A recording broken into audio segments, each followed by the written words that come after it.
Chase Briscoe and Joe Gibbs Racing have been handed a massive L2 penalty for spoiler modifications, and Hendrick Motorsports will return to the NASCAR Xfinity Series in 2025 for 16 races. What's going on, guys? It's Daniel, and welcome back to our video. We got some NASCAR and other motorsports stories discussed here today on the channel. Let's go ahead and just jump straight into those really quickly. We're first going to take a look at a ton of paint schemes that have been revealed over the course of the last couple days. Let's go ahead and just jump straight into them.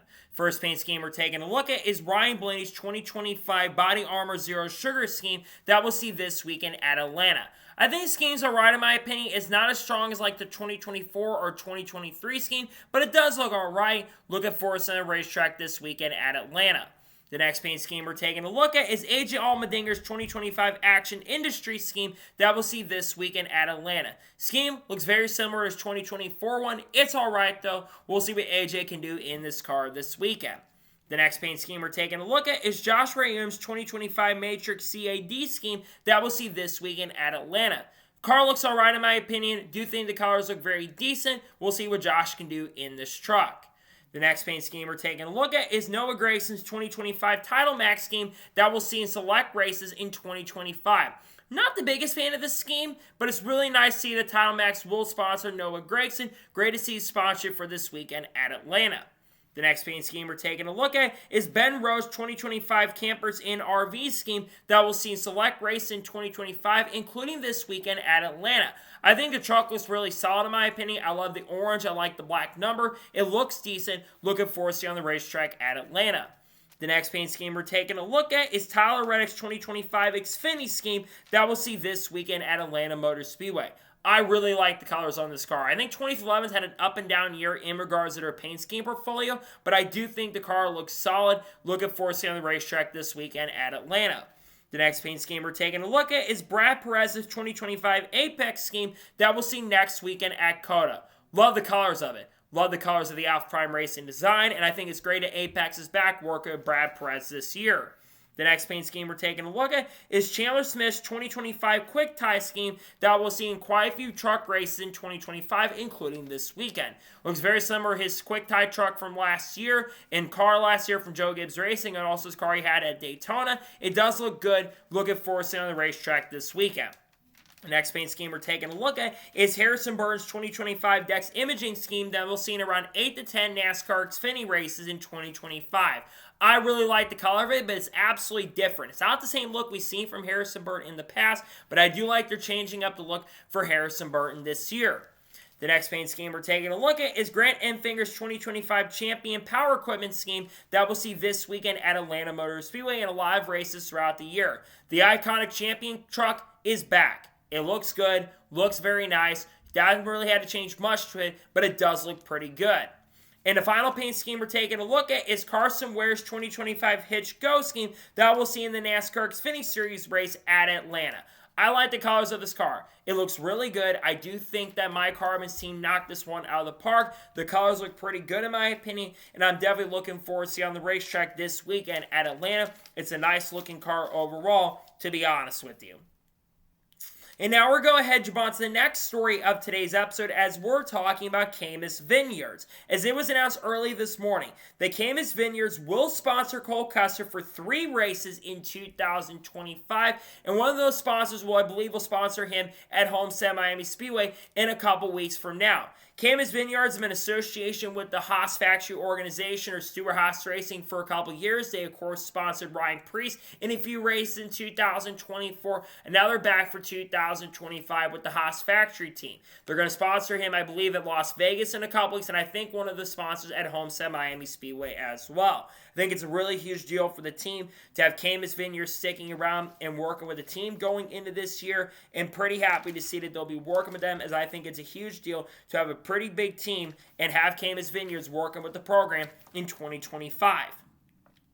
And now we're going to head on to the next story of today's episode as we're talking about Arby's. As it was announced earlier this afternoon that Arby's will sponsor Rick Ware Racing for 12 races in 2025. This will be an association mostly for Cody Ware throughout the year, but I would have to expect that whoever drives the 01 car or, of course, the number 15 car will probably get association with that Arby's sponsorship as well. Arby's has sponsored Briscoe Racing in the past, but I think it's really huge that about a third of their schedule will have that sponsorship and funding for the year. I think Arby's is still a pretty big company. I think their food, honestly, is really solid too. So it's pretty cool to see that Arby's will get to work with the Briscoe Racing team and organization in 2025. Once again, I think it's glad they're good to be back in the sport.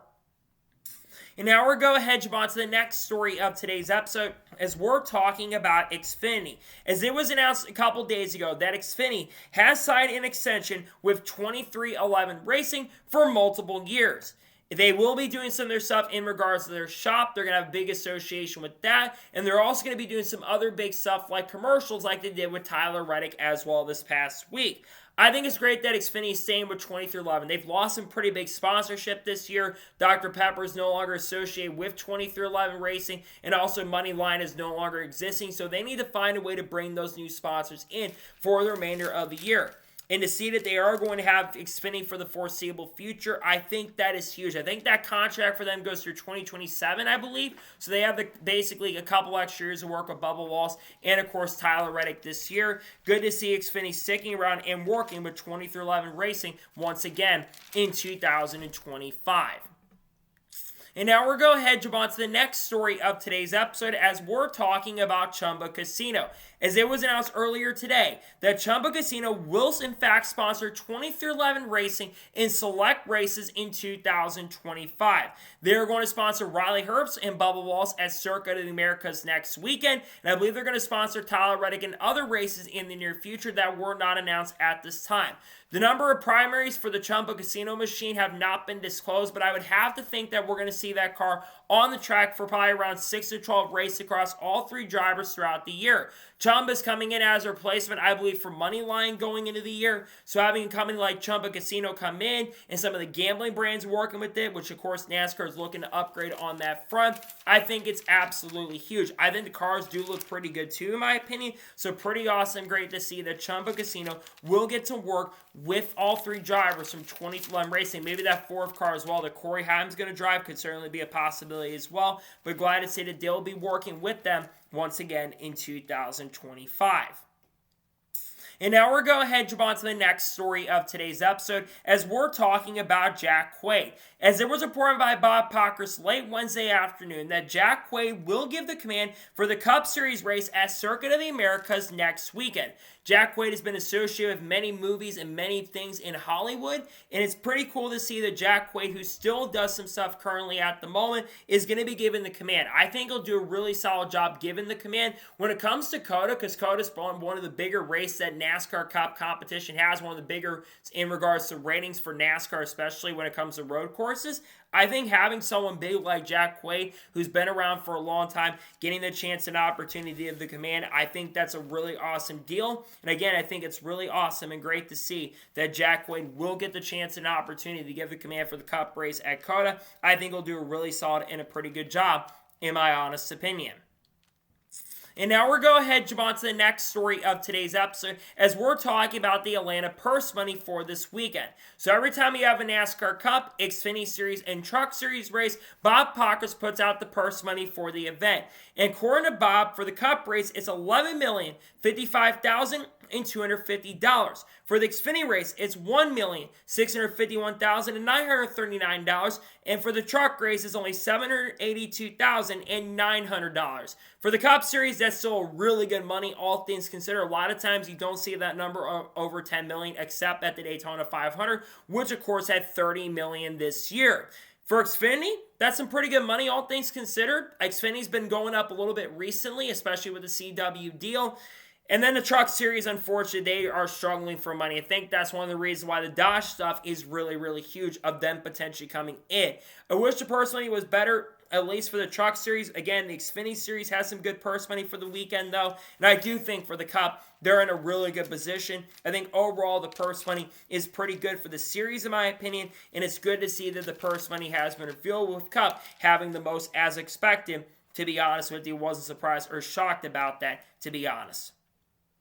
And now we're going ahead and jump on to the next story of today's episode as we're talking about Kubota. As it was announced earlier today that Kubota has signed an extension with Trackhouse Racing as a sponsor through 2027. They're going to sponsor Ross Chastain for 6 races this year. They're also going to sponsor Daniel Suarez for select races throughout the 2025 season. And it was also confirmed as well that they will sponsor Shane Van Gisbergen in the NASCAR Xfinity Series race at Watkins Glen in late July going into early August. Kubota has been with Trackhouse Racing since the end of 2022 when they first sponsored Ross Chastain in the fall race at Homestead Miami Speedway. Then they upped that sponsorship in 2023, and now they're back at least through the 2027 season. A big reason why Kubota is working with Trackhouse Racing is pretty obvious. It's Ross Chastain. If Ross Chastain wasn't over there, I don't think Kubota would be associated with Trackhouse Racing in the first place. But I think it's a really big deal, and I think it's awesome that Shane Van Gisbergen also does have a new sponsor for the race when we do go to Watkins Glen later this year. I think, like I said, having a big company like that coming in and working with them is very awesome and really huge for them to continue sticking around, because there's some questions about the future sponsorships, especially with the lawsuit going on currently at the moment. Pretty glad to see that Kubota will step up to the plate and they will get the chance and opportunity to work with Trackhouse Racing once again through at least the next couple of years. Pretty excited to see Kubota sticking around. And now we're going to go ahead and jump on to the next story of today's episode as we're talking about Akinori Ogata. As it was officially announced on Wednesday afternoon that Akinori Ogata has withdrawn from the Truck Series race at Atlanta Motor Speedway. The reason they've withdrawn from the truck race at Atlanta over the Akinori Performance team is because they are not up to spec and ready to go, and they feel that they would be way off the speed and they would absolutely struggle way worse than most teams that do end up starting up. They did not confirm what races they do plan to run for the remainder of the year, and the rest schedule is to be determined at this point. This is really unfortunate news for Akinori, because I do know that Akinori Ogata has put a lot of effort and a lot of time and a lot of work into trying to make this Truck Series team work out. He's tried to make a career in NASCAR for the last half decade, it seems like, at this point, but things have not gone really well for him to get that up to speed. And it's really, really unfortunate, because I do think that Akinori Ogata deserves a chance and opportunity to be really competitive. And I want to see Akinori have a chance and opportunity to be really solid and really, really competitive. But there's a lot of stuff that needs to be done for that team in order to be a really strong and a really great position long term. And if they don't have the stuff up to snuff, they're going to struggle, unfortunately, and they're going to be way off the pace and speed. And I think just having some extra time to get things prepared, as much as it sucks they won't be on the track and there's going to be one less truck on the track for guys like Kyle Busch and Michael McDowell, who are probably going to be the major guys to win this weekend, I think having another truck would have been good. But at same time, if they're not up to snuff and they're not up to par, I do worry the team will struggle quite a bit, and I think it's going to be a long road ahead for Akinori. But it's a shame to see him not in the Truck Series race this year. But I do think, as he said, they will probably run more races. It's a shame they're not prepared at this point. But I also think that if they aren't prepared, it's not a bad decision to hold off on getting into this series and making your debut. I wait a little bit down the road, maybe go like to Bristol, maybe go to Martinsville. That's probably where I go if I was Akinori, to be honest with you. And now we're going to go ahead and jump on to the next story of today's episode as we're talking about Mason Maggio. As it was officially confirmed earlier today that Mason Maggio will drive the 53 for Joey Gase Motorsports this weekend at Atlanta Motor Speedway. This will be the first NASCAR Xfinity of start he has with Joey Gase Motorsports schedule of many races scheduled with the team this year. Mason Maggio will drive the 53 car for a couple races later this year as well. A big reason, of course, why Mason Maggio is with this program this year is because of Scott Austin, who of course owned Floridian Motorsports last year, and Mason Maggio drove quite a few races for the Floridian Motorsports organization and team. There's still some questions whether or not that team is going to be in. I don't know if they are, considering the fact that Scott has association now with this program currently at the moment. As for Mason, I think it's a great opportunity. I think Mason had a really solid run at Daytona this past week. He finished inside the top 20 and legitimately had some good pace and speed with the Hendrick Racing team and organization. I think he's back with the program this week, so Mason's probably going to run a lot of different races, and I think he's going to be going for double duty this weekend, unfortunately. So I do think that he has a chance and opportunity to do really well, but I also worry a little bit about the Joey Gase Motorsports team, because I don't think Joey Gase Motorsports is the fastest organization in the world, so maybe Mason will struggle a little bit. I'm not entirely sure. But I do think having Mason get behind the wheel of that car a little bit is really, really huge. And getting more experience is really big for someone who I believe just turned 18 years old very, very recently. So we'll see what happens in regards to performance for the team and program, see how they can do. But I'm glad to see Mason will get the chance and opportunity to work with Joey Gase Motorsports this weekend at Atlanta Motor Speedway.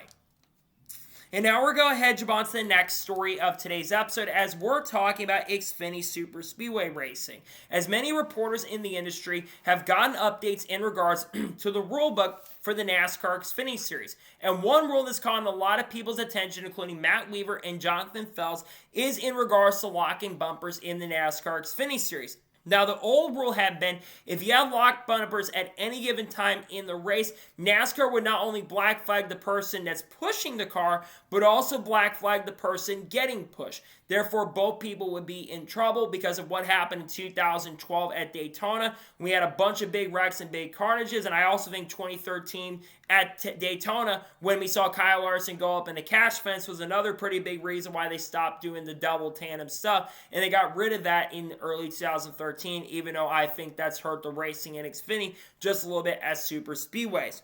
I think that they kind of changed the rule up a little bit going into the year where they now may black flag for a passenger. They're not going to absolutely do it one way or the other, but if they feel like that a driver has been doing it, they may penalize you going forward. I don't like the fact that there is going to be a gray area. I think that it should be black and white. If you're going to have this whole thing about locking bumpers, just be consistent on it. Don't have to go and change up every single time we do this, right? Because one of the big problems that a lot of people talk about is the inconsistency. And we're going to talk about that here in just a little bit in regards to the inconsistent call at the end of the Daytona 500 this year. But I do think that if they can be a little more consistent in things, I think that would be really, really good.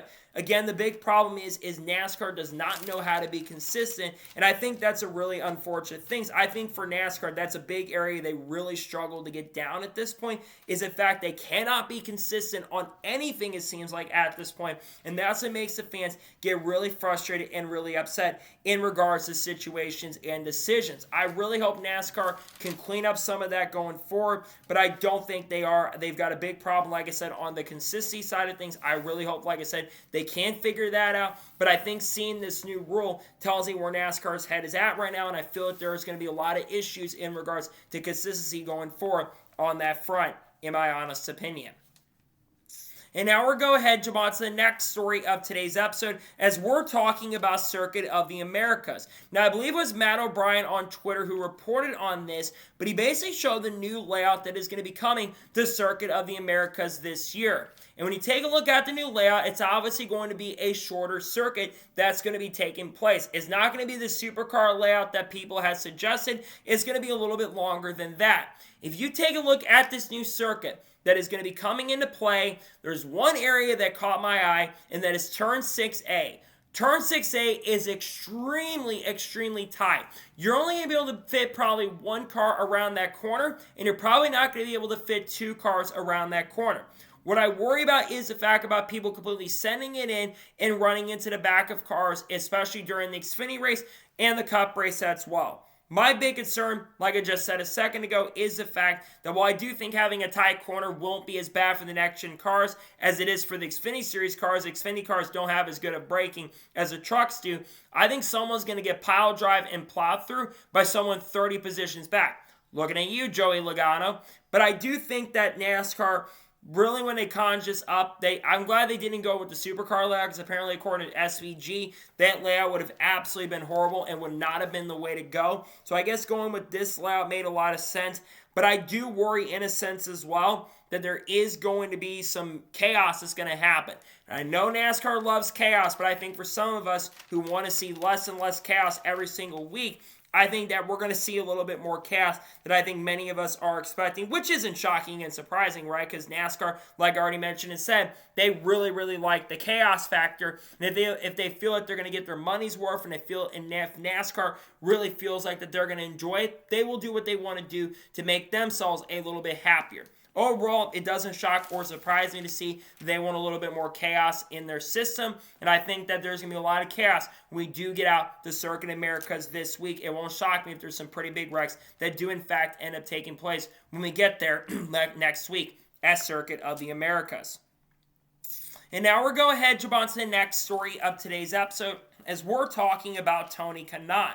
As it was announced early this afternoon that Tony Kanaan has officially been appointed team principal at Arrow McLaren, effective immediately. He will be replacing Gavin Ward, who departed the team at the end of 2024, who'd been the team principal for the team for the last 3 or 4 years. Now Tony Kanaan will officially become the team principal starting this next week at the Grand Prix of St. Petersburg.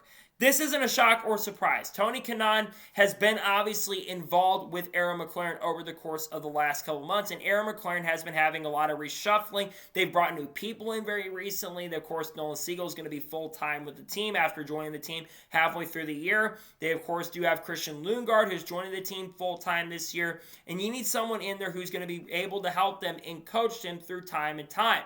And I think having someone like Tony Kanaan, who, of course, has experience in racing in the series and winning championships, and of course winning the Indy 500 in 2013 and winning nearly 30 races in IndyCar competition, it really makes a lot of sense at this point to basically have him be over there, because he just recently got behind the wheel. He's going to understand the competition, and he's going to understand how everything works. And him moving up on the hierarchy is really, really huge. Tony Kanaan is extremely likable, and I think that's the big thing that Arrow McLaren really needs to look at. Is one of the big problems that many people have had with the Arrow McLaren team is the fact that they have a lot of people who have made a lot of moves that have not been liked very, very much.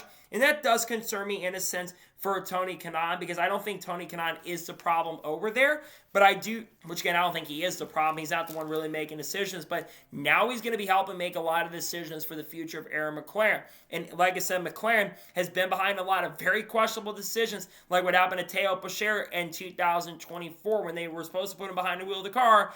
And they didn't run him after the first couple races, despite the fact that Teo Pacher honestly was starting to show a lot of improvement as we got past Long Beach. I do think overall, when it regards to Tony Kanaan, this is a good move in my opinion. I really hope it can lead to the team having a lot of success and long-term success, because I think Arrow McLaren wants to be a team that's up there with Team Penske. They won a lot of races last year with Pat O'Ward. Pat will still look for that first Indy 500 at this point. Hopefully with the thought of bringing him in to be officially a team principal of the team, he can help that program grow and really go to the next level when we get to the start of the year, which the season's coming up in less than 10 days at this point. I'm excited for IndyCar to get things rolling. They're going to bring the cartoon characters back, though, it sounds like. But good to see Tony Kanaan will get the chance and opportunity to work with the Arrow McLaren team officially as a team principal in 2025. Really excited about that. And now we're going ahead, jump on to the next story of today's episode, as we're talking about MBM Motorsports. Now, this story that is probably going to end up going under the radar because of MBM and Garage 66 and their status in the garage. But on Facebook, I believe Carl Long posted a small budget racing, couple big people that do associate with the Carl Long team. They posted the photo of the crash that took place during the duels that Chandler Smith ended up causing going into turn number 3 early in the event. If you take a look at the front of that car is completely destroyed. The front clips are destroyed. There's a lot of parts of that car that are completely destroyed, and the car is not even repairable at this point. That is definitely one of the most damaged cars that I have probably seen in the next-gen era at this point. And it's really concerning to see that for a small team like MBM. And Carl Long basically even confirmed that they're going to have to go ahead and basically waste another $100,000 if they're going to want to run this car a lot more, which it does sound like, according to them, they do plan to run more races in 2025, but it may be less now because they don't have as much money and they're going to have to pay a ton of money to go ahead and get it. Chandler Smith made a very, very aggressive and I think a pretty dumb move in all honesty that he made on the track. I think that costing $100,000 for a guy that, basically almost didn't even have a job going into the year. I think causing someone who's been in this industry for a very, very long time, like Carl Long, who's had money trouble over the years, in a team that doesn't have a massive pocketbook like other teams do, like Hendrick and Penske and Gibbs, who have millions of dollars back in them and don't have to worry about things like this. It is concerning to see this for MBM, and it's concerning to see this for Garage 66 too. Now, that being said, I do think this team will be back on the racetrack at some point in 2025. I'm not sure when, maybe Talladega, but I'm not sure about a super speedway. I have to think maybe like a short track like Martinsville, maybe Richmond. Hey, you never know. Maybe they run COTA next week. That could certainly be a possibility because they could have a road course car, even though the next gen car, you can run the same car at different types of tracks. Just ask Ross Chastain about that. They ran a road course car, I think, at Talladega, and they were able to go to Victory Lane. So I think that in regards to this, I feel bad for MBM and I feel bad for Garage 66 because I know they're a team that's really trying to make it big. They're trying to have a lot of success. And I do think it's a shame for them to see stuff like this happen. But at the same time, it's not shocking and surprising when you have drivers making aggressive moves. And sometimes when these drivers do make aggressive moves, it can create a lot of carnage and unfortunately can create a lot of cars having major problems and major mechanical issues that take place on the track. I feel bad for MBM in this situation. It's going to be tough sledding for them. We don't know what the future team is for the remainder of the year, but we should be seeing them on the track a little bit more consistently, hopefully, in the remainder of the year. And now we're going to jump on to the next story of today's episode as we're talking about some NASCAR calls from this past weekend. So this past week on NASCAR Hall Talk, the new show that Mike Ford and the people over there at NASCAR are running currently at the moment right now, they talk a little bit about some of the officiating calls that took place. And Juson Hamilton, who is currently the race director for NASCAR, who took over from David Hoots at the end of 2019, or the start of 2019, he came in the show in the second half of the show. And he explained what happened during the Daytona 500 and also explained the decision to go ahead and basically throw the caution at the end of the duels. And Juson Hamilton does say, yeah, we screwed up definitely a little bit here. He says, in hindsight, they should have let us stay green during the duels and should not have thrown the caution. We should have waited a little bit more to go ahead and throw the yellow. He also explained the decision to let them run back to the checker flag and run green. He said that there was enough time to get the safety vehicles out on the racetrack and there weren't a ton of stragglers that were coming in from behind. Now, one thing that I've seen a lot of people bring up, and I think this is definitely a very fair point, is inconsistency. And this is a big thing for me in regards to the officiating.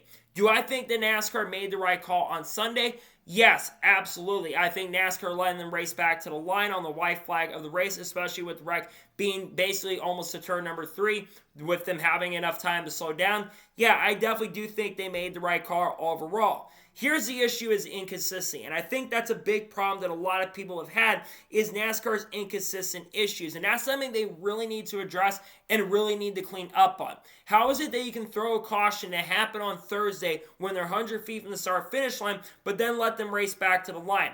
I don't like the inconsistency. Now, some of the things that some of the other YouTubers have said, like Eric East said, that I do have to disagree with them on, is basically, yeah, they've been very consistent about throwing the call. And while Eric's right on that, I think for one thing that he has to remember is they got to the white flag at Daytona, and the crash was on the front straightaway for the race at for the race at Daytona, for the truck race. Same thing goes, of course, for Xfinity. The crash was on the front straightaway. NASCAR threw the caution there. They had issues with consistency, but the thing is they were consistent on throwing the caution in certain areas.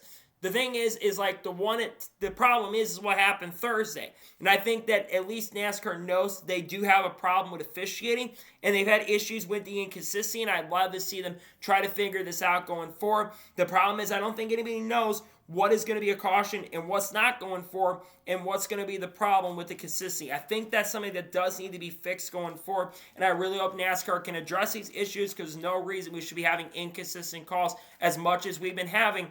In my honest opinion, I hope it get cleared up, and I really hope the NASCAR can start being a little more consistent. I don't fully agree with the explanation that was brought out today, but I think it's better to have an explanation on what happened and why NASCAR made the decisions that they ended up making. And now we're going to jump on to the next story of today's episode as we're talking about Todd Gillen and Cody Ware. Now, we're going to talk about the Chase Briscoe penalty here in just a short little bit, but one little penalty that's not going to get talked about is the Cody Ware and Todd Gillen penalties. As NASCAR did announce on Wednesday evening that Todd Gillen and Cody Ware have both been handed 10-point and playoff point penalties or driver and owner point penalties because the ballast was loose in the car, and they basically will not go ahead and appeal that with being such a small penalty. Now, one thing to note is that something that did not get talked about, I thought they were going to get handed with the big penalty, is basically what happened was They failed pre-race inspection for the Daytona 500, and they failed pre-qualifying tech as well, which is why their car chief was ejected, and they could not get back into the racetrack. This is actually after qualifying tech had happened going into the duels, and they failed that tech after those races had taken place. Despite passing pre-race inspection, they did fail post-race tech after the duels, but because it was a dual race, they weren't going to get disqualified from that in the next race as well, considering it was a race that didn't really fully count for points. I do think that this is something interesting because they're both associated with Ford. They're both the second team behind the organization. They're working with very closely. Obviously, Rick Ware is very, very close with RFK Racing right now, even though I think they've kind of stopped that a little bit at this point. And then, of course, the front row team is very closely associally aligned with Team Penske currently at the moment. I think for Todd Gilliland and Cody Ware, it is certainly unfortunate. So I think that for those teams that really want to start the year off on a very good note, but at least 10 points isn't going to be the end of the world for the team. I think for Todd Gilliland, he had a decent run at Daytona. Hopefully he can run really well going forward and can set this team on a much higher note, because seeing a team like this get penalized is certainly very, very unfortunate. As for Cody Ware, I'm not shocked to see something like this happen with the Rick Ware team. I don't expect much from the team, no offense. Cody Ware is not a driver that I expect to really set the world on fire. I think there's some big struggles for that team, and I think some of the decisions they made to put Cody Ware behind the wheel are definitely questionable as well. But at the same time, I do feel bad for those teams, especially the drivers like Cody Ware and Todd Gilliland in this situation. But I think that it's not shocking to see teams try to play around with the rules, try to mess with the stuff, especially not shocking to see stuff like this, in my honest opinion. And now we're going ahead to jump on to the next story of today's episode, as we're talking about Honda. As there was a report by Adam Stern and Marshall Pruitt from Racer Magazine, the Honda is 9 toes out of IndyCar once his contract is fulfilled after 2026. And currently they're only staying in IndyCar through 2026, currently at the moment as a formality with IndyCar until the new car comes in around 2027 to 2028. There has been a lot of talk and speculation about Honda's future in IndyCar going all the way back to last year. At the end of 2023 going into 2024, there began to be a lot of speculation about Honda leaving IndyCar and maybe going over to NASCAR or their Formula One projects starting in 2026 to 2027. This is absolutely a massive red flag and an unfortunate situation for IndyCar as a whole. Honda has been associated with IndyCar for a very, very long time, going all the way back to the mid to late 2000s. And they've won a lot of championships in IndyCar with teams like Chip Ganassi Racing. They've won championships, of course, with Penske when they were with Honda before they switched over to Chevy in the mid-2010s. If they are to lose IndyCar, if Honda is to leave IndyCar, that would be a major setback for IndyCar in a pretty big way. And there's a big reason for that. There are only 2 manufacturers currently at the moment in IndyCar currently at the moment. And you hear all this talk about new manufacturers coming in on the NASCAR side of things, but you also hear manufacturer rumors on the IndyCar side. There's rumors about Toyota coming in. There's rumors about Ferrari coming in about 5 or 6 years ago. And there was pretty high talk that that was going to happen before COVID came into play in 2020. I think if Honda leaves IndyCar, that is really negative news for IndyCar's long-term future, because Chevy's going to have to put a lot in, and there could be some teams that are certainly in very big jeopardy going forward. And with the charter system being a thing, that could really have a big negative effect, because right now Chevy's only relying around 18 to 19 engines currently at the moment at this time. So what teams are going to get cut and what teams are going to have to downsize so Chevy has enough engines in 2026? I think there is a decent chance they could stick around. Sure, if they could figure things out, they could get it figured out, they could stick around. But as of right now, I'm really skeptical on that at this point. The fact is not the first time we've heard these rumblings and rumors over the last year especially. This tells you that talks are not going very well about the future of IndyCar, and it's really, really concerning.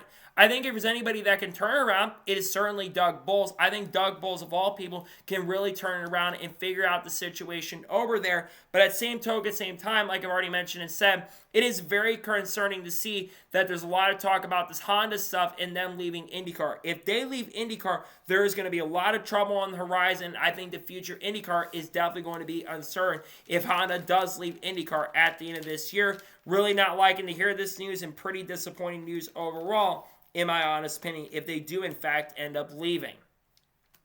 And now we're going to head on to the next story of today's episode as we're talking about NASCAR 25. Now, earlier today, many of you probably saw this on YouTube and also on X and probably Facebook as well. But earlier today, the third dev diary officially came out for NASCAR 25.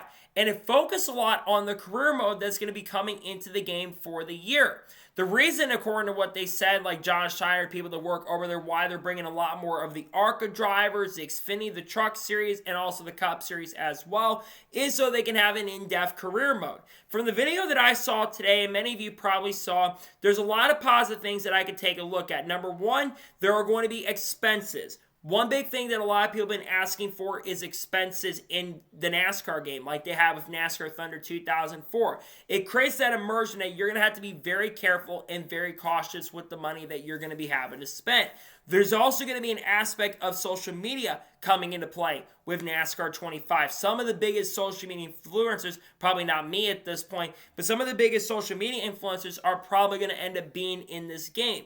And there's also going to be some other big things to kind of look at as well. You'll be starting in ARCA and moving your way up, but I think there's also going to be the option as well, which I think options are very important for career mode. You can have one career mode where you're focused fully as the owner / driver and focus on the driver on the other career mode where you're driving for another team. But expenses are a big part of that, and I think one thing that makes a good career mode is having all those incentives and certain things like that, like in NASCAR Thunder 2006, not NASCAR Thunder 2006, NASCAR Thunder 2004 with the expenses, because when you started that career mode, especially on very difficult difficulty, very difficult to move up and be quick from the get-go. You've got to upgrade yourself to become a really good driver. You can't just instantly jump in and be competitive. That's not how NASCAR works most of the time. And I love the fact they're looking at that from a realistic approach. Everything I've seen so far with this game, I'm really, really liking.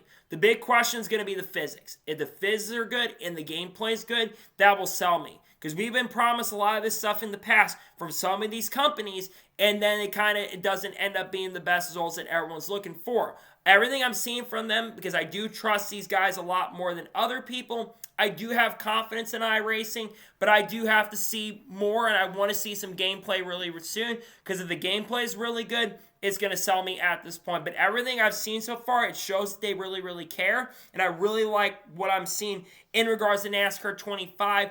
There are still some things I question a little bit without seeing gameplay at this point, but so far, I'm really positive what I'm seeing at this point, and I do like the fact we're talking a lot more about this game. We're getting close to release date. We're probably going to be getting one very, very soon. We should be getting one here in the not-so-distant future in regards to the NASCAR game. And now we're going to head on to the next story of today's episode as we're talking about Hendrick Motorsports. Now, I did a video covering on this channel earlier today, as many of you probably saw, but Hendrick Motorsports, of course, appealed their disqualification from Daytona International Speedway, where they got disqualified after taking the checker flag and winning the race because they felt like that they had a case after basically failing in the rear of the heights. And according to today, it was officially confirmed, as expected, that Hendrick Motorsports has lost their disqualification appeal, meaning that Corey Heim will still be credited with the win and victory, and basically that is the win to Corey Heim, and Parker Kligerman is not going to be the winner of the race. Now, they are expected to keep the flag, and they're not going ahead and going to give it back. Now, according to people that were involved with the appeal, Kevin Whitaker, who was behind, unfortunately, the closing of Greenville Pickett Speedway, Bill Mullis, who is the Langley promoter / owner, and then, of course, he did have, and I think another big name that's an ex-mechanic and ex-engineer as well. Hendrick Motorsports, they did release a statement saying we are really disappointed in the outcome, but we do respect the decision. We are playing the race at Briscoe Motor Speedway. That's the next race on our schedule, and we'll see you there later this year. Parker Kligerman did release a statement on his own as well, saying, I really appreciate his support from thousands upon thousands of fans. We basically have proof and evidence that we could have won the case, and we will talk more about that on the Money Lap next week, and probably Parker will talk a little more about that during qualifying tomorrow as well. I do feel bad for Parker Kligerman and the Hendrick Motorsports team and organization. It sounded like, according to what was put out there, apparently multiple people from the 75 team had gotten ejected. And if that's the case, that's really unfortunate. It seemed like there might have been some sort of things that NASCAR wanted them to do, that they don't really have experience as much. So I do feel bad for Parker Kligerman in this situation, because Parker Kligerman, once again, for the second time in a row, got screwed because of something out of his control. most of the blame, I got to put it on the team here because they're the ones that are working on the trucks and they're the ones that are getting things done.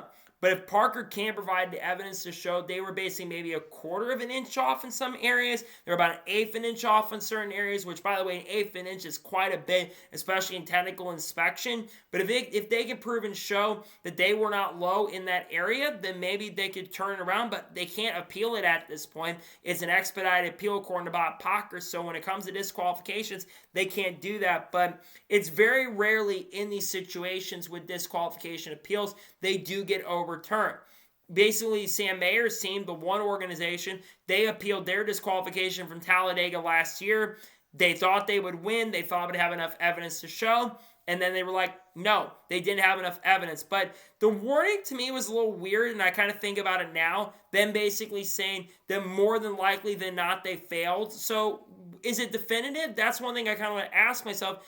Why is it not exactly definitive? Just say, yeah, they broke the rules. Don't say more than likely not, because you're going to have the speculation out for a lot of people that are going to say, oh yeah, they definitely didn't break the rules and NASCAR's trying to screw them, because a lot of people have this thing that NASCAR's trying to screw Parker Kligerman, which kind of feels like it at this point.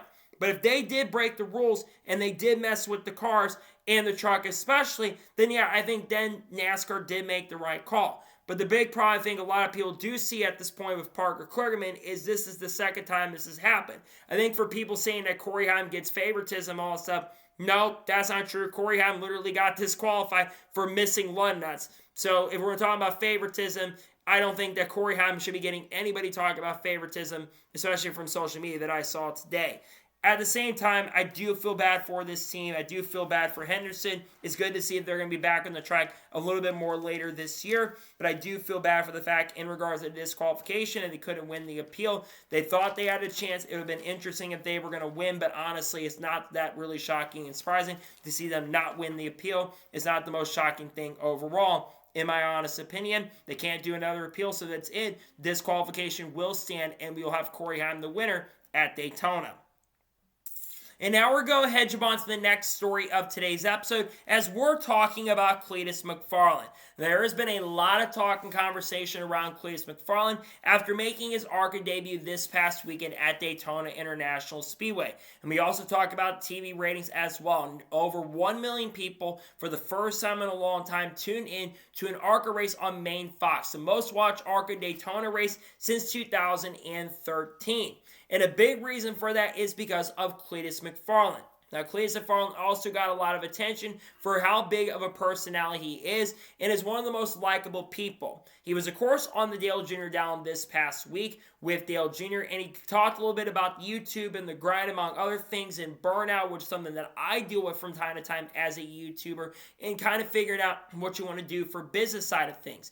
But he did confirm one thing on the Dale Jr. Down, and he did say that he is going to run the ARCA race at Talladega in a couple months from now. He says his long-term goal, of course, is to also run the Daytona 500 as well. Cleetus did say this after getting involved in a crash that he was looking to run the race at Talladega Superspeedway, and now it's officially confirmed he is going to do that. Now, what team is Cleetus going to end up running? He will once again drive the same organization that he drove for, that being the Rhett Jones Racing organization. Now, Rhett Jones Racing has made some big hirings very recently. They brought in Greg Zipadelli to be, I believe, the VP of Business Operations over there. So that is a massive pickup for the Rhett Jones Racing team, which will help in regards to sponsorship for the team and also the funding side of things, as well as that's one thing that the Rhett Jones Racing team has really struggled with is the funding side of things in recent years. For Cleetus McFarland, though, I am very glad to see he'll be running the ARCA race at Talladega. I really wish he would go full-time because I think it'd be really huge for ARCA's growth. I think that is a big reason that could really help ARCA really take that big next step going forward. And could be down the road see Cleetus McFarland make some truck starts, make some Xfinity starts. Hell, even a couple years down the road, what about Cup starts if he does really, really well? I don't know. I believe Cleetus McFarland just turned around 30 years old not that long ago. So Cleetus is still a relatively young driver. I looked up his age and I was surprised he's not much older than me. So it'd be really cool to see Cleetus get the chance and opportunity to maybe go full-time at ARCA in 2026. And I think the chances of that happening at this point have probably grown a little bit in the recent years. But as for Cleetus I think that he really will play a role in the growth of ARCA, and I think that him being in the sport of NASCAR and ARCA especially is huge. If there's anyone that really can grow the sport as a whole, it is Cletus McFarland. When you look at the numbers that Cletus does bring, he's got over 4 million subscribers on YouTube, and he absolutely looked like a natural and a pro out there for getting caught up in a couple of wrecks. Now, some of the hate that I think that was sent toward Amber Balkin from his fans, definitely not the best thing to do in all honesty. I know that she caused a couple of his wrecks, but one of those really wasn't her fault, unfortunately. There was, of course, that tire situation. The first wreck was her fault. There's no denying that. The second one, while I was frustrated with the stuff that happened with her, that was unfortunately a tire situation, and she did get apologies from Cletus on his fan base, because I don't think a lot of Cletus' fans certainly understand that you can't be like that and be going after and harassing somebody, especially. Not the coolest thing you could do. But as for Cletus, I think that Cletus is really good for the sport, and I really hope we do get to see him run a lot more races than just Talladega. I think he could be competitive. Rhett Jones Racing, a team that's had decent speed at super speedways. They get help from Ford on the super speedways, so I think having him be back in the sport is really, really huge. And I'm glad to see that Cletus will get to run the ARCA race at Talladega Super Speedway with Rhett Jones. I don't know other than that what other races that Cletus is going to run this year, but I do think it's great to see that Cletus McFarland will get the chance and opportunity. I think, like I already mentioned and said, I think he'll be very solid, and I do certainly think he'll be very, very competitive, and I think he'll have a good chance and opportunity to definitely run up front in the ARCA race at Talladega in the next week or so from now. Glad to see he'll get to run the Talladega race at ARCA with Rhett Jones Racing very, very soon. And now we're going to jump on to the first of two major stories in today's episode, as we're talking about Hendrick Motorsports. Now, I did a video covering this on this channel a couple days ago, but it was officially announced on Tuesday or Wednesday. The Hendrick Motorsports will in fact be returning to the NASCAR Xfinity Series in 2025 for 16 races. They will have Kyle Larson in that car for 2 races at Bristol and Homestead Miami Speedway. William Byron is going to make 2 starts behind the wheel of that car, I believe at Phoenix. But no, actually, I think it's the first race that they're going to run, which I believe is Coda, I'm pretty sure. And they've got another race scheduled for William Byron in the middle of the year. It might be Charlotte, if I'm not mistaken. And then Chase Elliott is going to run Darlington, and Alex Bowman is going to run Phoenix. But the big one is Corey Day. Corey Day is going to make 10 NASCAR Xfinity Series starts in 2025, which is the most of any of the series that he's scheduled, as of course this year he has 30 races scheduled in stock cars and Trans Am across the whole entire season. Corey Day obviously is a very hyped up race car driver, extremely, extremely talented, and I think someone who does have a lot of potential, but he doesn't have a lot of stock car experience. So he's going to be getting a plethora of schedule. He's going to run short tracks like Iowa later this year. He is going to run road courses like Sonoma. He's going to run other big tracks that I think will be super fast and super, super competitive. Now, one thing I did not mention in the original video is Adam Wall, who was last year the crew chief for Sammy Smith in the NASCAR Xfinity Series. He will be the crew chief of this car. I believe that Junior Motorsports is repairing this car, so I think that this is going to be a very strong car for Hendrick Motorsports later this year. And I think it's great that they're back in the NASCAR Xfinity Series this year. Now, what are the realistic expectations for Hendrick Motorsports in 2025 in the NASCAR Xfinity Series? Well, number one, the goal should be to win races, at least with the 4 current Cup guys. Now, for Alex Bowman, the only reason he runs Phoenix is to get better. I don't think Bowman's going to win the Phoenix race. I think Chase Elliott, though, at Darlington, I think he's got a really good chance to win. Chase Elliott is really good at Darlington in NASCAR Cup competition. He also won a second career NASCAR Xfinity Series racer over a decade ago at this point. God, it's been that long. But I think Chase Elliott will have a great chance and opportunity to win there. Kyle Larson, we're going 2 of his bread and butter tracks. Bristol, one of his best tracks on the circuit. He dominated there last time we ran there, so I look for Larson to be a major factor there. And also Homestead, Kyle Larson, extremely good at Homestead. He's won there in trucks competition. He's won there in Xfinity once or twice, and now he's got a Cup win from a couple of years ago. Larson will be the favorite to win that Homestead Miami Speedway race there. And then for William Byron, I think Byron will be competitive. I could definitely see him going to victory lane, but I'm not going to sit and say that, yeah, he's absolutely going to win and go to victory lane for sure. I think for Corey Day, though, the big thing is experience. Because I think there's a really good chance if Corey Day runs exceptionally well this year, I do think there's a really good chance that Corey Day could end up being a full-time driver in the NASCAR Xfinity Series for Hendrick Motorsports. He will be 19 by the end of the year and will turn 20 next year. So I think the long-term trajectory, and we talk about Kyle Larson's long-term future because everyone thinks that in the near future Kyle Larson is going to retire from NASCAR Cup competition. And to be fair, his contract does go through 2026, and there's a lot of stuff that's going after Kyle Larson right now in regards to his future in racing. But I don't see Larson leaving after 26. I think Larson is going to sign a contract extension. I think the big one to watch out for is going to be Alex Bowman.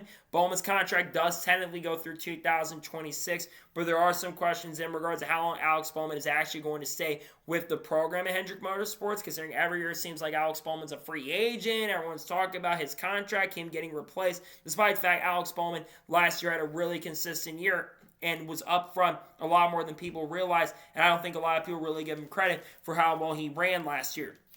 But going back to Hendrick Motorsports in their Xfinity program, last year they finally went to victory lane with the 17 team, and I look for this team to pick up multiple wins and multiple victories in 2025. And it's a really strong car, right? Hendrick Motorsports car is always very fast, super strong, and very, very competitive. I look for the Hendrick number 17 machine to win some races and compete very, very well, looking to see what they can do. I don't expect him to be a major factor at the Sonoma race of Corey Day, though, because I do think that Connor Zilish is probably going to win that race, or SVG is going to win that race. But I think that Corey Day, who doesn't have a lot of road course experience, it makes sense to put him behind the wheel. Glad to see that we're going to get to see him race in Xfinity competition in a pretty consistent basis in the second half of the 2025 NASCAR Xfinity Series year and the Xfinity Series season as well. And now we're going ahead, jump on to the final major story of today's episode as we're talking about Chase Briscoe. Now, I did a video covering this on the channel yesterday, but we had one of the biggest penalties announced in only one race into the 2025 season. As it was announced yesterday late afternoon, that Chase Briscoe has been handed a massive penalty due to spoiler modifications on the back of the number 19 car at Daytona International Speedway. He has been handed a 100-point penalty, 100 owner point penalty, 10 playoff points in the negative currently at the moment right now, and has a $100,000 fine.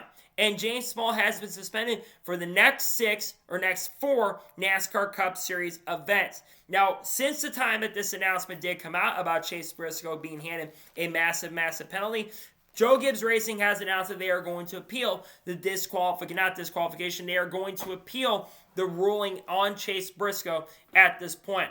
Man, we're only 1 week into the NASCAR Cup Series season, and Chase Briscoe is already in the negative. To put this in perspective, I have more points, you have more points. People that aren't even allowed to run, like Cletus McFarland, Elio Castroneves have more points because Elio can't earn any points. Chandler Smith has more points currently at the moment in Cup competition than Chase Briscoe.